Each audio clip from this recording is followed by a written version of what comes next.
Assalamualaikum. Jumpa lagi dalam channel YouTube saya, Yusmadi Ribut. Hari ini saya nak tunjukkan berkenaan dengan auto. Ada yang bertanya gear auto ni macam mana. Ada yang mengatakan sewaktu bawa dia boleh pergi ke R dengan sendirinya kalau tertolak. Dan cara kita nak menggunakan gear auto ni, ada yang bertanya. Jadi mungkin ramai yang tahu ini sekadar untuk review sajalah. Okey, di bawah ni dia ada satu ni button ni. Ini untuk release gear sebenar, function dia. Dia ada lock. Mana kalau tak tekan ni dia tak boleh ni. Okey. Kita tekan dia akan boleh tarik lah. Setiap kereta auto memang ada benda ni, tapi tengok keadaan macam mana lah. Ada setengah design macam-macam lah. Okey. Di sebelah sini pula, ini yang dipanggil OD button, overdrive. Ni, kalau tekan je overdrive ni, dia akan menyala dekat kita punya meter. Okey, tengok itu overdrive dia menyala. Kalau tekan dia overdrive ni tujuan dia gear kita, dia akan contohlah gear 3 akan jadi panjang. Itu overdrive. Okey, kita tengok lagi yang lain. Saya daripada P, saya tekan untuk pergi ke R, reverse. Ya, reverse. Sekarang kalau di panel kita, di meter memang reverse. Okey, kita tengok ya. Saya cuba pergi ke P balik, tekan tanpa ada tekan button bawah ni. Memang tak boleh, sebenarnya memang lock. Jadi jangan risaulah katakan ni apa semua. Dia memang lock. Kecuali R, reverse ni pergi ke N, memang boleh. Kalau N, neutral, nak pergi ke R tak boleh. Kena tekan button di bawah ni. Mesti kena tekan. Okey, lagi satu. Daripada neutral atau N. Okey, di sini kita tengok N ni. N ni nak pergi ke D, itu memang boleh. Tak payah tekan pun boleh. Selalunya kalau saya bawa kenderaan D dengan N ni, saya tak pernah tekan bawah ni, saya tarik je. Pasal dia tak ada ni. Kalau nak tolak N, saya tolak je. Dia tidak merosakkan di bawah tu. Ada pin dia pun tak rosak. Just ni. Pasal dia tak sangkut benda ni. Di bawah tu pun dia tak ada dia punya clip tu. Kalau pergi dua, memang tak boleh. Dia lock. Nampak? Kalau kita tolak N, memang boleh. Kalau katakan tengah D, kita bawa di jalan raya, anak kita mungkin ke depan tertendang, dia hanya pergi N, dia tak akan pergi ke R. Tidak akan pergi ke R kalau kereta berjalan. Okey. Sekarang di D. Okey, drive ni kita nak pergi kedua pun tak boleh, dia dah lock. Macam mana cara nak ni, kena tekan bawah ni baru boleh pergi dua. Kalau dua ni nak pergi ke L boleh tak boleh juga. Takkan boleh. Kalau dua nak pergi ke L, tak boleh. Kena tekan juga baru boleh pergi ke L, low. Low gear 1 saja. Ya. Dia takkan naik. Kalau low gear L. Contoh L ni, kita tengok L ni. Nak pergi ke 2, nak pergi ke D. Adakah perlu kita tekan bawah ni? Sebenarnya kita tengok bila ni dia dah macam tertekan dengan sendirinya. Ibarat dah tekan. Okey, ini apa yang saya buat selalu. Saya tak tekan benda ni. Pasal selalunya saya tolak je. Boleh. Tak ada masalah benda ni sebenarnya. Tak rosak pun. Saya dah pakai bukan kereta ni saja. Auto yang lain pun saya tolak je. D pun tolak saja. Tak payah tekan benda ni. N pun saya tolak saja. Kecuali pergi ke R, saya akan tekan bawah ni pasal dia ada lock. Ataupun daripada D. Daripada D nak pergi kedua, memang kena tekan bawah ni. Pasal dia ada lock. 2 pergi ke low pun kena tekan. Kecuali low kedua. Low pergi ke gear 2 tak payah. Saya tolak je. Tengok jari saya ni. Nampak? Pergi ke N. Ini semua boleh. Tak ada masalah. Tidak merosakkan pun. Sebab yang lock bukan di gearbox. Di gear ni. Bawah ni saja. Gearbox tu kalau kita tolak memang automatik dia pergi. Kalau pergi ke R pun tak boleh. Pasal di bawah ni lock. Untuk safety.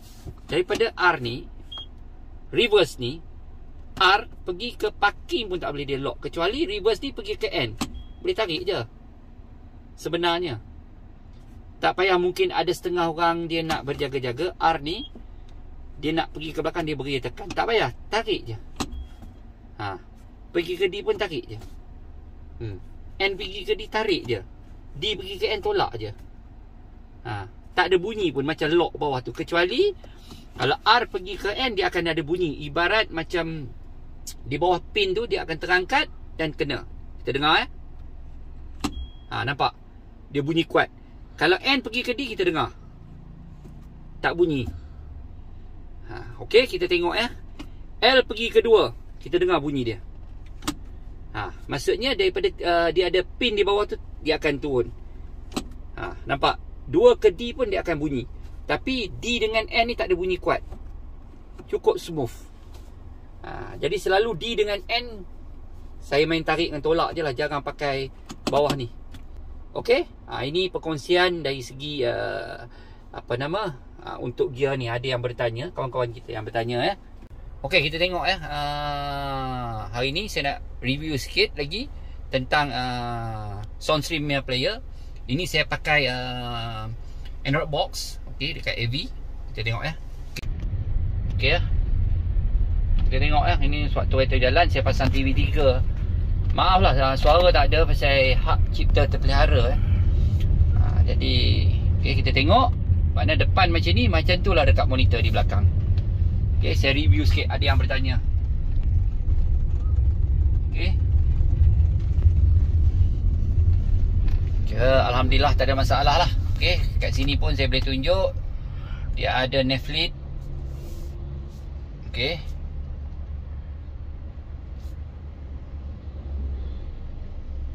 contoh saya tengok Upin lah Netflix ni.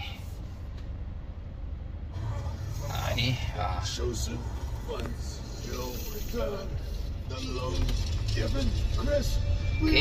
okey, tak ada masalah Netflix.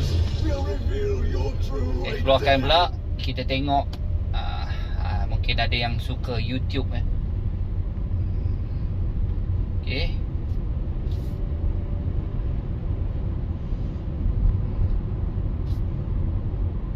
Tengok ini YouTube. Okey.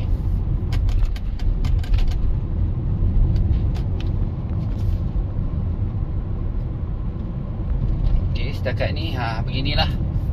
Dia kena besarkan skrin dia lah. Ini dia YouTube. Okey. Okey, kita akan kongsikan lagi benda yang lain.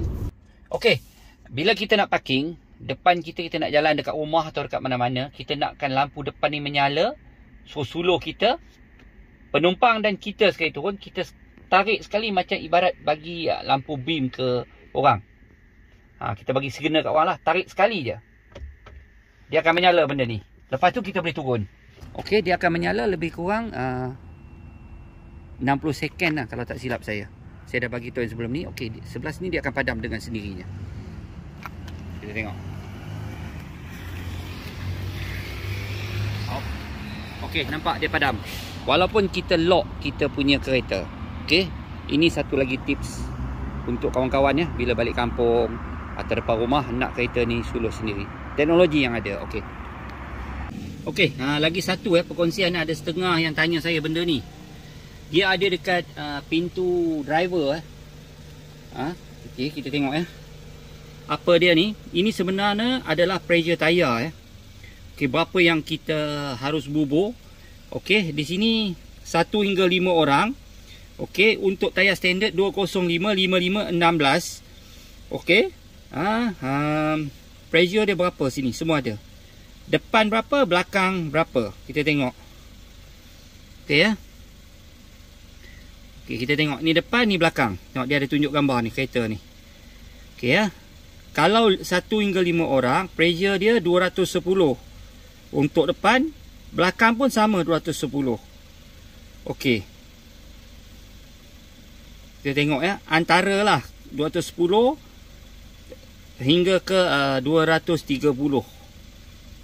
Tapi Kita tengok ya perbezaan 5 hingga 7. Depan boleh katakan sama, belakang sahaja beza tekanan. Maksudnya kalau kita bawa barang berat ataupun bawa penumpang melebihi 6 ke 7 orang belakang, pressure dia kena 260 ke 280. Tengok.